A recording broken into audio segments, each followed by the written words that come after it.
বিশেষ করে সেনা প্রধানের উদ্দেশ্যে কথাটি বলতেই হবে। প্রসঙ্গটি হচ্ছে যে সেনাপ্রধান নিজেকে এত নিচে নামাচ্ছেন কেন? আমি আবারও সেনাপ্রধান নিয়েই কথা বলতে এলাম। গতকালকে আমাকে অসংখ্য মানুষ সেনাপ্রধান নিয়ে আর কোনো আলাপ করতে নিষেধ করেছেন, কারণ সেনাপ্রধানের প্রতি মানুষের যে আস্থা, যে বিশ্বাসের জায়গাটি ছিল, সেই বিশ্বাসের জায়গাটি, আস্থার জায়গাটি ক্রমেই অবনতিশীল। শুধু আমার ক্ষেত্রে না, সবার ক্ষেত্রেই সেনাপ্রধান নিয়ে আগে যে কোনো আলোচনা করলে সেই আলোচনাটি মানুষের আগ্রহের কেন্দ্রবিন্দুতে থাকতো, কিন্তু এখন সেনাপ্রধান বিষয়ে আলাপ আলোচনা বা সেনাবাহিনী বিষয়ে আলাপ আলোচনা মানুষের আর আগ্রহের খোরাক মেটায় না। কেন মেটায় না? দেখুন, আমি বরাবরই আমার এই চ্যানেলে প্রত্যেকটি ভিডিওতে আপনি দেখবেন যে আমি সেনাবাহিনী নিয়ে বরাবর ইতিবাচক কথা বলেছি। সেনাপ্রধান জেনারেল ওয়াকারুজ্জামানকে নিয়ে আমি বরাবর ইতিবাচক কথা বলেছি, তার প্রতি শ্রদ্ধা রেখে কথা বলেছি, তার প্রতি সম্মান রেখে কথা বলেছি। আজকেও আমি তাকে শ্রদ্ধায় রাখতে চাই, সম্মানেই রাখতে চাই এবং শেষ পর্যন্ত সম্মানে রাখতে চাই। কিন্তু প্রশ্ন হচ্ছে যে সেনাপ্রধান নিজেকে যেন সম্মানের জায়গা থেকে নিচে নামাচ্ছেন, কারণ মানুষ আর সেনাবাহিনী বা সেনাপ্রধানের প্রতি আস্থা রাখতে পারছে না। আজকে বিগত 10 মাসে দেশের অবস্থাটি কোন পর্যায়ে একবার চিন্তা করুন। আওয়ামী লীগ সরকারের পতন হলো, এটি কোনো পাগলও কি বিশ্বাস করবে যে সেনাবাহিনী যদি না চাইতো আওয়ামী লীগ সরকারের পতন ঘটানো যেত না? কারণ সরকারের প্রশাসন, সরকারের পুলিশ, সরকারের সব বাহিনী আওয়ামী লীগ সরকারের প্রতি সহানুভূতিশীল। আওয়ামী লীগ সরকারকে এইভাবে বন্দুকের নলে এক প্রকার হুটিয়ে দেবার পক্ষে ছিল না। কিন্তু সেনাবাহিনী যদি এই জায়গায় এমন অটুট থাকতো, তাহলে অসম্ভব ছিল আওয়ামী লীগের পতন ঘটানো। আমি বারবার বলি, এর আগে অনেকবার বলেছি যে সেনাবাহিনী যদি না চাইতো ঢাকা শহরে 5 অগাস্ট সড়ক পথে তো দূরের কথা, আকাশ দিয়ে একটা পাখি ঢুকবে, একটা পাখিও ঢুকতে পারতো না। সেনাবাহিনী চেয়েছে, আওয়ামী লীগের পতন হয়েছে। আওয়ামী লীগের যখন পতন হলো সেই মুহূর্ত থেকেই সেনাপ্রধান জেনারেল ওয়াকারুজ্জামান খানিকটা হিরোইজমের মধ্যে এলেন। আসলে আওয়ামী লীগ পতন হওয়ার ওই সময় পর্যন্ত বাংলাদেশের সেনাপ্রধান কে তার নামটাও সঠিক পর্যন্ত মানুষ জানতেন না। অনেক সাধারণ মানুষের কথা বলছি, গ্রামের সাধারণ খেটে খাওয়া মানুষ তার চেহারাটাও চিনতেন না, কারণ মাত্র 2 মাস আগে 23শে জুন তিনি নিয়োগপ্রাপ্ত হয়েছেন সেনাপ্রধান হিসেবে। মাত্র 2 মাসের মধ্যে একটি সরকারের পতন ঘটে গেল। ভাবা যায়? বিশ্বাস করা যায়? কিন্তু প্রথম সেদিনই মানুষ চিনলেন, জানলেন। সেদিন দুপুরে 5 আগস্ট দুপুরে মানুষ জানলেন যে সেনাপ্রধান জেনারেল ওয়াকারুজ্জামান জাতির উদ্দেশ্যে ভাষণ দেবেন। মানুষ অধীর আগ্রহে অপেক্ষা করছে। অবশেষে সেই ভাষণ নিয়ে এলেন বিকেল বেলা সেনাপ্রধান জেনারেল ওয়াকারুজ্জামান। মানুষ একটা আশার বাণী শুনতে চায়, দেশে একটা অচল অবস্থা চলছে, এই অচল অবস্থা থেকে মুক্তি চায়। সেনাপ্রধান জেনারেল ওয়াকারুজ্জামান অতি সংক্ষেপে বললেন, আমি দায়িত্ব নিচ্ছি। দায়িত্ব নিলেন সেনাপ্রধান জেনারেল ওয়াকারুজ্জামান। 3 দিন দেশ সরকারবিহীন চলল, সীমাহীন মবের রাজত্ব চলল সেই বাংলাদেশে 5 থেকে 8 অগাস্ট পর্যন্ত। 8 অগাস্ট একটি অন্তর্বর্তীকালীন সরকার গঠিত হলো ডক্টর মোহাম্মদ ইউনূসের নেতৃত্বে। 8 অগাস্ট 2024 থেকে আজ পর্যন্ত এই যে সরকারটি গঠিত হয়েছে, এটি গঠিত হয়েছে কার বদান্যতায়, কার কথায়? সেনাপ্রধান জেনারেল ওয়াকারুজ্জামানের কথায়। বাংলাদেশের মানুষ বিশ্বাস করেছিল সেনাপ্রধান জেনারেল ওয়াকারুজ্জামানকে। তিনি দায়িত্ব নিয়েছেন, নিয়ে কিছু মানুষকে দিয়ে সরকার গঠন করে দিয়েছেন।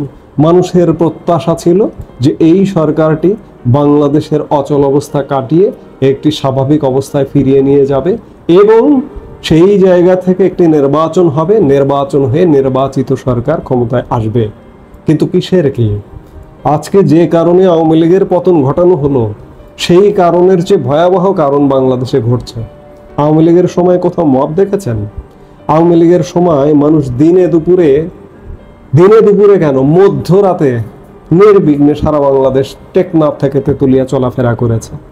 আজকে আপনি একজন কৌতূহলী দেশের নাগরিক হিসেবে আপনি যদি রাজধানী ঢাকার মানুষ হয়ে থাকেন, একটু খেয়াল করে দেখবেন যে রাতে যেসব গাড়ি ছাড়ে, সড়ক পথে যে সমস্ত গাড়ি ছাড়ে, আপনি রাতে যে নাইট কোচ যেগুলোকে বলা হয়, আপনি একটু দয়া করে রাত 10টা-11টার সময় সেসব কাউন্টারে গিয়ে একটু ভিজিট করে দেখবেন তো। মানুষ রাতে আর জার্নি করে না, জার্নি করতে চায় না। কেন চায় না? আজকে আওয়ামী লীগ সরকারের আমলেও যে বাংলাদেশটি ছিল সেই বাংলাদেশটি নেই। মানুষ আজ ভীত, সন্ত্রস্ত, এমন নানা ক্ষেত্রে নানা অচল অবস্থা সারা বাংলাদেশে।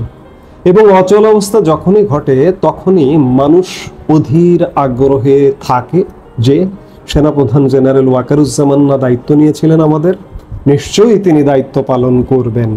কিন্তু বারবার মানুষ আশাহত হয়েছেন, মানুষ হতাশ হয়েছেন এবং সেনাপ্রধান জেনারেল ওয়াকারুজ্জামানের প্রতি মানুষের যে আস্থা ছিল, বিশ্বাস ছিল, সেই আস্থা বিশ্বাসে চিড় ধরেছে।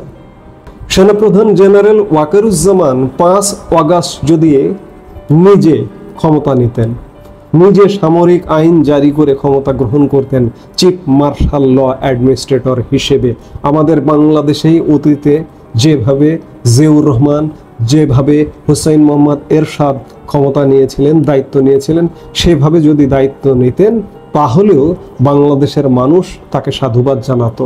ভেবে নিলাম যে তখন তিনি দায়িত্ব নেননি, তার 2 মাস পরে যদি দায়িত্ব নিতেন মানুষ সাধুবাদ জানাতেন, 3 মাস পরে দায়িত্ব নিতেন সাধুবাদ জানাতেন, মানুষ 5 মাস পরে দায়িত্ব নিলেও সাধুবাদ জানাতেন। শেষ পর্যন্ত এখনো পর্যন্ত যদি সেনাপ্রধান জেনারেল ওয়াকারুজ্জামান নিজেকে সিএমএলএ হিসেবে ঘোষণা করে যদি দায়িত্ব নেন, মানুষ স্বাগত জানাবেন। কেন? সেনা শাসন তো কোনো দেশের জন্য, কোনো জাতির জন্য মঙ্গলজনক নয়। পৃথিবীর দেশে দেশে সেনা শাসনের উদাহরণ আছে, কিন্তু মানুষ কখন সেনা শাসন প্রত্যাশা করে? যখন মানুষ অসহায় হয়ে যায়, বাঁচবার যখন আর কোনো পথ থাকে না, তখন মানুষ প্রত্যাশা করে সেনা শাসন হলেও যেন আমাদেরকে বাঁচিয়ে রাখে। কিন্তু সব আশায় গুড়ে বালি। সেনাপ্রধান জেনারেল ওয়াকারুজ্জামান দায়িত্ব নিচ্ছেন না। আমরা প্রথমত তাকে নির্মোহ হিসেবে ভাবতে পারি যে তিনি লোভহীন, লালসাহীন, ক্ষমতা লোভী নন। অতীতে আমাদের সামরিক শাসকরা যেভাবে ক্ষমতা লোভী হয়ে ক্ষমতার কেন্দ্রে এসেছেন, তিনি হয়তো তেমনটা নয়। কিন্তু তারও তো এই বাংলাদেশকে বাঁচানোর দায়িত্ব আছে, দেশের স্বাধীনতা সার্বভৌমত্ব রক্ষার দায়িত্ব আছে। আজকে যদি বাংলাদেশে একটি দুর্বল শাসন কাঠামো জেঁকে বসে, তাহলে কি হতে পারে? আমাদের স্বাধীনতা সার্বভৌমত্ব কিন্তু বিপন্ন হতে পারে। আজকে সেনাপ্রধান জেনারেল ওয়াকারুজ্জামানের, আজও বলছি, আজ বাংলাদেশের বেশিরভাগ মানুষ আপনাকে সমালোচনা করছে, আজ আপনার প্রতি মানুষের আস্থা হারিয়ে গেছে। কিন্তু তারপরেও আজও যদি আপনি নিজে দায়িত্ব নিন, অথবা এই যে দুঃশাসন চলছে ডক্টর ইউনূসের নেতৃত্বে, এই দুঃশাসনের অবসান ঘটানোর জন্য যদি প্রয়োজনীয় পদক্ষেপ নেন, আজও মানুষ আপনাকে সাধুবাদ জানাবে। কিন্তু কোনো রকমের পদক্ষেপ মানুষ দেখছে না, যার কারণে আপনার কথায়, আপনার কাজে মানুষ আর আজকে আগ্রহ বোধ করে না। দেখুন, আপনাকেও তো এই পৃথিবীতে বেঁচে থাকতে হবে। আজকে আপনার নিজের জন্য দায়িত্ব পালন করবার ব্যাপার আছে, দেশের জন্য দায়িত্ব পালন করবার ব্যাপার আছে। আজকে উদাহরণ আছে, দেশে ভরি ভরি উদাহরণ আছে। দেখুন, আপনারই পূর্বসূরি জেনারেল মঈন আহমেদ বাংলাদেশে আসতে পারেন না, কিংবা ওই সময়ের সরকার প্রধান ছিলেন যিনি ফখরুদ্দিন আহমেদ, তিনি কিন্তু দেশে আসতে পারেন না। কেন আসতে পারেন না? তাদের কৃতকর্মের কারণে। আজকে যে সময়টি যাচ্ছে সেই সময়টি 5 বছর পর বা 3 বছর পর বা 10 বছর পর অতীত হয়ে যাবে। সেনাপ্রধান জেনারেল ওয়াকারুজ্জামান, আপনার মাতৃভূমি, আপনার জন্মভূমি বাংলাদেশ, আপনি নিশ্চয়ই বাংলাদেশে থাকতে চান সসম্মানে, এবং আপনি নিজেকেও সেভ করতে চান।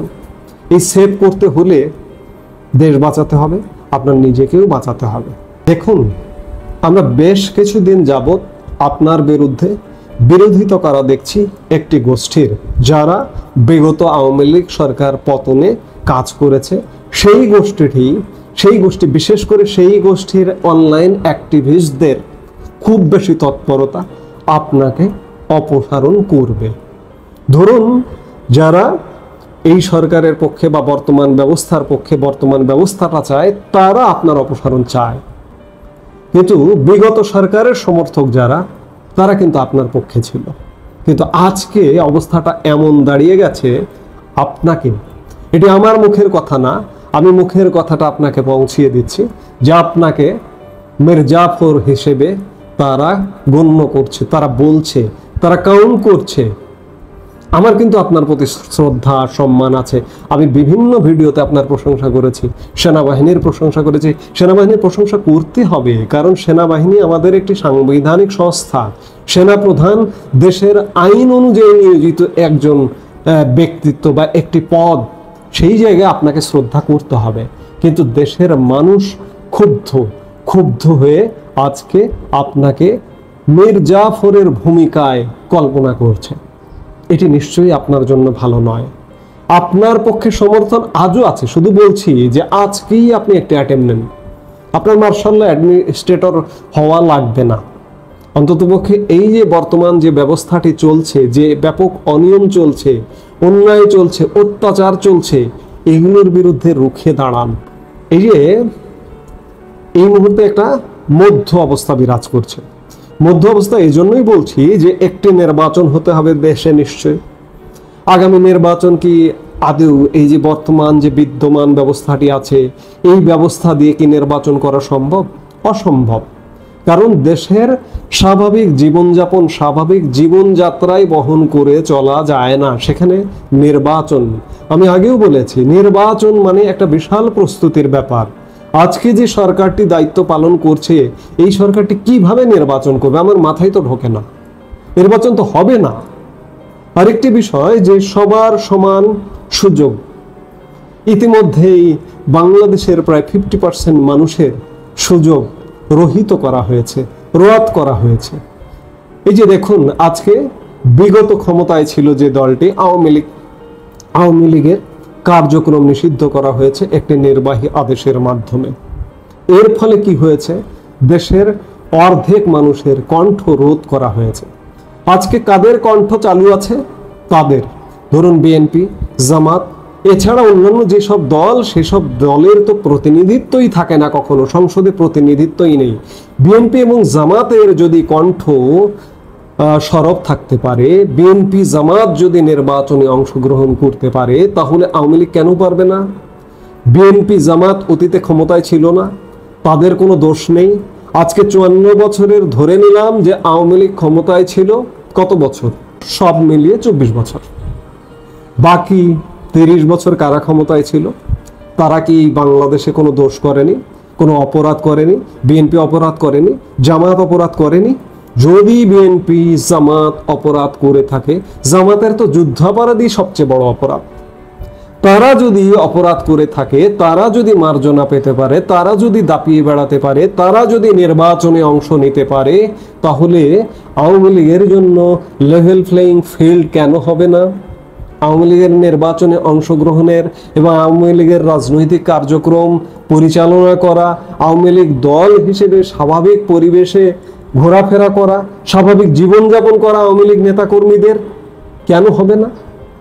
এর দায়ও জেনারেল ওয়াকারুজ্জামান আপনারই নিতে হবে, অন্য কিচ্ছু নয়। এই মুহূর্তে যেটি প্রয়োজন সেটি হচ্ছে দেশের আইন শৃঙ্খলা স্বাভাবিক রাখা, মব বন্ধ করা এবং দেশের রাজনৈতিক পরিবেশটা স্বাভাবিক রাখা। সব দল যেন সমান সুযোগ পায়। যেমন একটি নির্বাহী আদেশের মাধ্যমে আওয়ামী লীগের কার্যক্রম নিষিদ্ধ করা হয়েছে, এটি উইথড্র করা একান্ত জরুরি।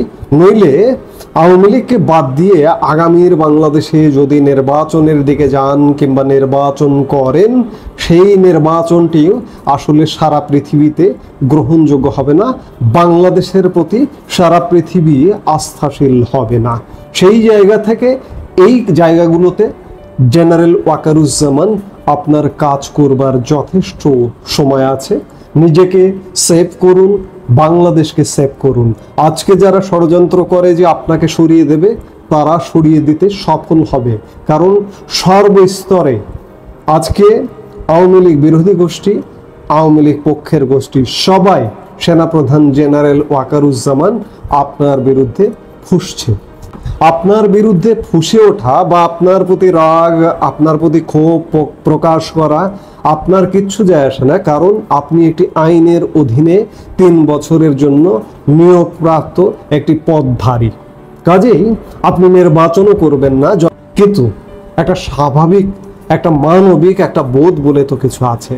আজকে ষড়যন্ত্র হচ্ছে আপনাকে সরিয়ে দেওয়ার, এবং আজকে ষড়যন্ত্র হচ্ছে দেশকে নানাভাবে ধ্বংস করবার। এই আপনাকে নিজেকে সেভ করা এবং দেশকে বাঁচানোটা এই মুহূর্তে আপনার দায়িত্ব। আজকে আপনি যে মুহূর্তে ইউটার্ন করবেন, সেই মুহূর্তে দেশের মানুষ যে পরিমাণ ক্ষুব্ধ হচ্ছে, সেই পরিমাণ আপনার প্রতি আবার খুশি হয়ে উঠবে। কাজেই আমি আগাগোড়ায় আপনার প্রতি শ্রদ্ধা সম্মান রেখে বলেছি, আবারও বলছি যে সময় কিন্তু ফুরিয়ে যায়নি, এখনো সময় আছে, এখনো এই দেশকে আপনি বাঁচাতে পারেন। এছাড়া বাঁচার আর কোনো পথ আমি দেখছি না। আগে আমি একাধিকবার বলেছি, আবারও বলছি, বারবার বলছি যে সেনাবাহিনী, সেনাপ্রধান জেনারেল ওয়াকারুজ্জামানই দেশকে বাঁচাতে পারে, এই মব রাজ্য থেকে দেশকে একটা স্বাভাবিক বাংলাদেশে নিয়ে যেতে। কাজেই আমরা আশা করব সেনাপ্রধান জেনারেল ওয়াকারুজ্জামান, আমরা শেষ আশাটা জাগিয়ে রাখতে চাই, জেনারেল ওয়াকারুজ্জামান অন্ততপক্ষে বাংলাদেশের পাশে দাঁড়াবেন এবং তিনি তার নিজেরও পাশে দাঁড়াবেন, নিজেরও সুরক্ষা দেবেন। এই মুহূর্তে এ পর্যন্তই। সবাই ভালো থাকুন, সুস্থ থাকুন।